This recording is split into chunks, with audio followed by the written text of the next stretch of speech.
Morning, everybody. Appreciate you being here. I'll open up by saying awful great to play at home. I thought the crowd had great energy once again, very loud. That just continues to be a pattern here, and I want to thank the student section, the fans. Obviously, very exciting win. We're happy with the win. I'll just get right to it. There's some things we got to get cleaned up. I'm going to start with the bullet points. The big explosive pass plays has got to get is a big concern. We've got to get some answers. Going into the game, we knew we were going to be challenged in the back end. We are thin. Miss Zach Sanders in the back end. A couple of things in man coverage we got to do better. Bad eyes on double moves. We made some personnel changes. Didn't really help. And then to be honest with you, fourth quarter made some more personnel changes, and we were able to get enough stops. Going into the game, I will say we felt like it's going to come down to, hey, if we could get 5 stops, it's going to be a score of 42-32. That's kind of what I anticipated. I think I was very clear last Monday about their quarterback and the number of weapons he had. The running back, they challenged us, spread you out, and let him go to work, and that's how it played out. Now, we did not anticipate the number of explosive passes, but I thought defensively made some adjustments, and offensively get to the positive. Curtis, I believe, is the Mackey's Player of the Week. That's going to come out here later today, from what I understand. Obviously, his second time of the season. He played exceptionally well. Number of passes, yards, spread the ball around.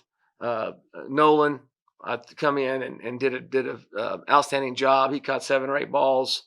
But back to Curtis on his play, I just thought he was in a flow. There's a couple things he has to clean up.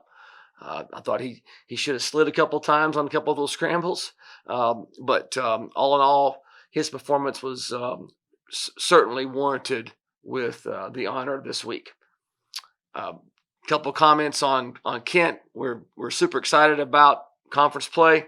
We're playing the preseason MAC East opponent on the road, and they too have had a very challenging schedule.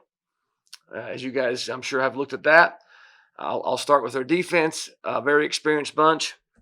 My data says 8 out of 11 guys on defense are graduate students.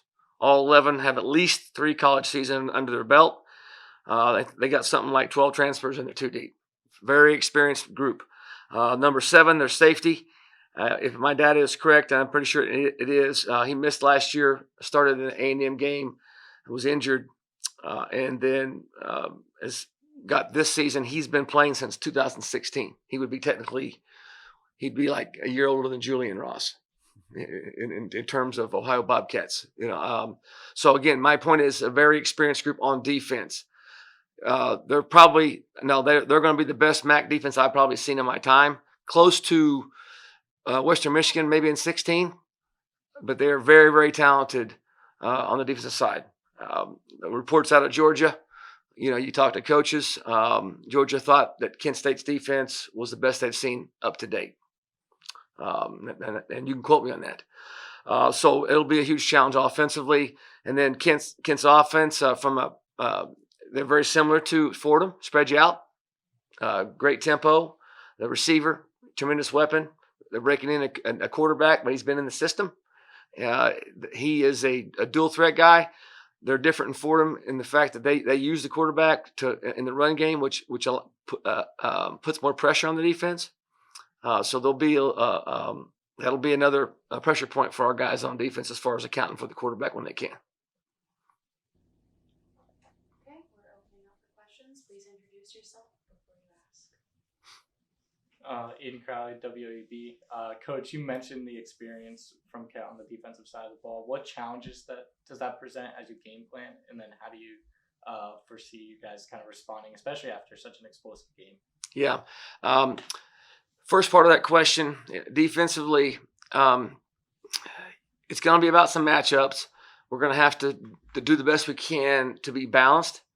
There's no way we're going to be one-dimensional. They're good enough in the pass rush. If you're throwing every time, they're going to be able to tee off and get after you and disrupt the pocket. All right. Curtis was able to break free a couple times on the scrambling. That was huge in that game last Saturday. We were not able to do that at Iowa State. All right, and it was difference in the production of the offense.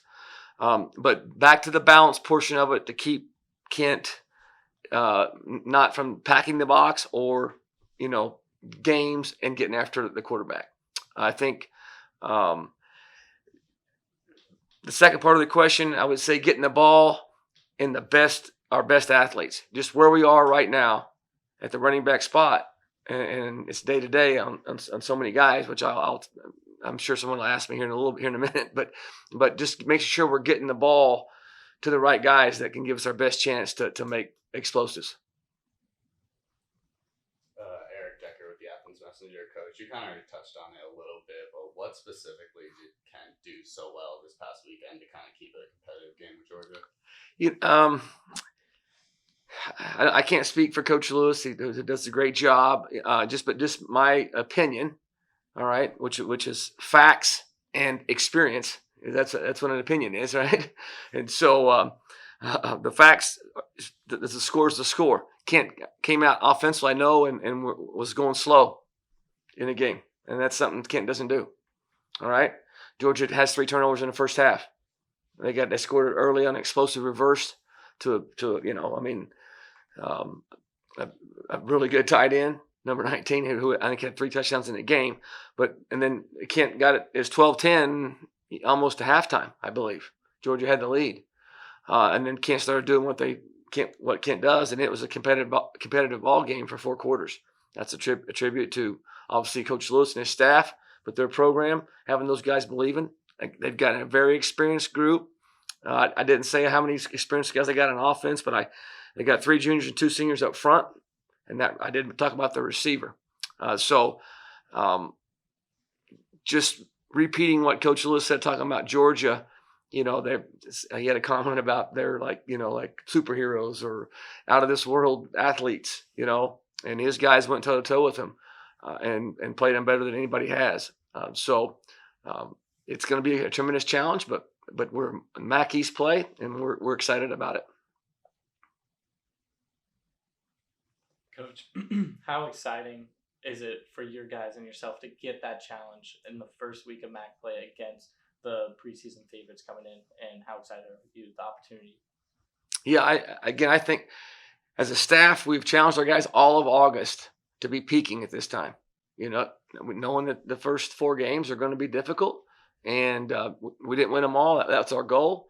But I hope that we can learn from the mistakes that we made, particularly the explosive pass I touched on. We had a couple of penalties I'm disappointed in on defense. We had 11 total. The 2 personal fouls on defense, we cannot do that. And I maybe touched a little bit on that after the game as far as challenging our guys, how we operate off the field. It's got to start showing a little bit more on the field. And I'm hoping that we can get those things cleaned up to give us our best chance. But hey, it's go time, right?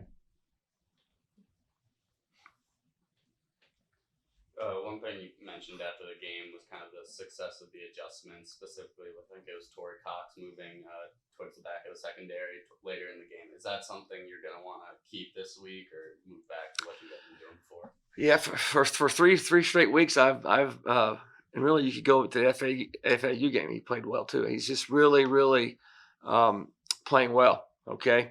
I mentioned after the game that we put him at safety there in the 4th quarter, and he's able to. He did some really good things back there by limited reps. And the most encouraging thing is just he's understanding the whole picture, not just his position, and which enabled us to do that. Just where we are injury wise, we're just thin. Okay, and I want to talk on the adjustments part of it as well. We lost both starting tackles in the course of the game. All right, and so you got your backups in there, and adjusting to basically a different defense. Going forward, they were missing, I think, their 2 top cover guys in the back end. So we knew we were going to get some things different there in pregame.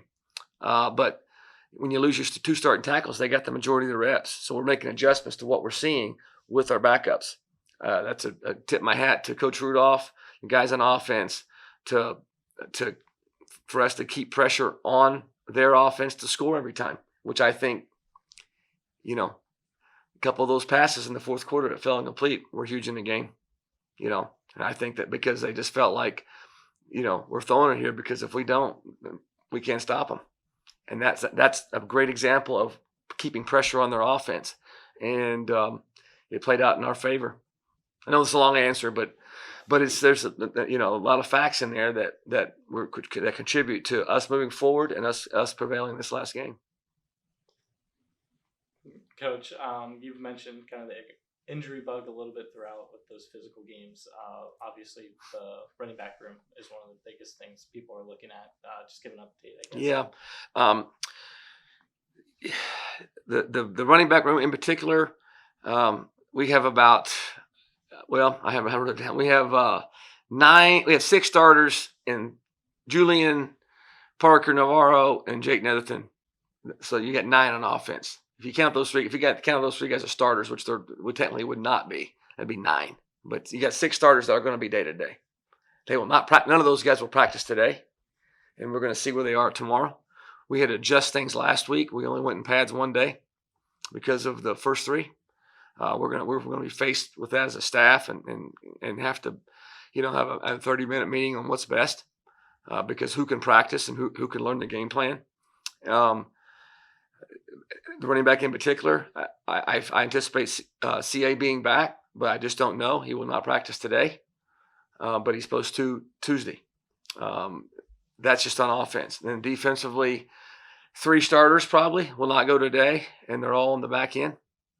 And so, but I anticipate them getting some reps this week. How many? The number's high, and it's just where we are in week 5. Bradley Weaver didn't practice a whole lot last week. He didn't actually until Friday, but he played in the game. Didn't play very well until the last 20 plays. He played spectacular the last 20 plays. But my point is, with that, not to pick on Bradley because he has got a bright future ahead of him. But if you're not practicing, you're not going to be playing your best on game day. And so it's a fine line, and that's why that's why we have coach in our shirt. We've got to navigate our way through those things and get the game plan to match what they can handle rep wise and how much they can do in practice, and then come out on game day and put it all together.